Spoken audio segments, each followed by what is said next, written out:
আসসালামু আলাইকুম, জুম্মা মোবারক। আশা করি সবাই ভালো আছেন।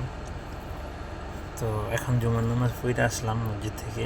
এখন আমি গাড়িতে এখনও রুমে ঢুকিনি, বাস গাড়িটা রাস্তার সাইডে দাঁড়ালাম আর কি, রুমের সামনে। এটা একটা কথা মনে পড়লো, মসজিদে গেলাম। এখানে প্রায় হাফ কিলোর ভিতরে 2-3টা করে মসজিদ থাকে বাইরে, কিন্তু এতগুলা মানুষ আসে মসজিদ ভইরা, তারপরে বাহিরও মানুষের জায়গা হয় না, সবাই নামাজ পড়ে। কিন্তু তারপরে দেখা গেছে মিথ্যা কথা, 2 নম্বর লোক শুধু এখানে না, মানে পৃথিবীর সব জায়গায়। তো সবাই নামাজ পড়ে, আবার সবাই মিথ্যা কথা বলে। একজন আরেকজনটা মাইরা খায়, এক জমিরে 3 বেচেও দেয় মানুষ। তারপরে জমি বিক্রি করে আবার বলে যে বেচে না। তো আল্লাহ কি এদেরকে হেদায়েত করতে পারে না?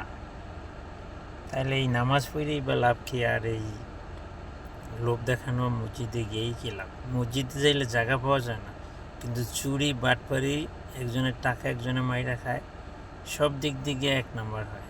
ওই লোকের অভাব নেই। তাহলে এই মসজিদে আসে কারা, আর এখান থেকেই বাটপারি বা করে কারা?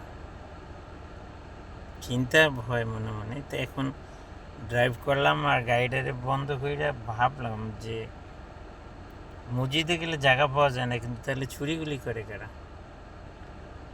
তো সবাই ভালো থাকবেন। আসসালামু আলাইকুম।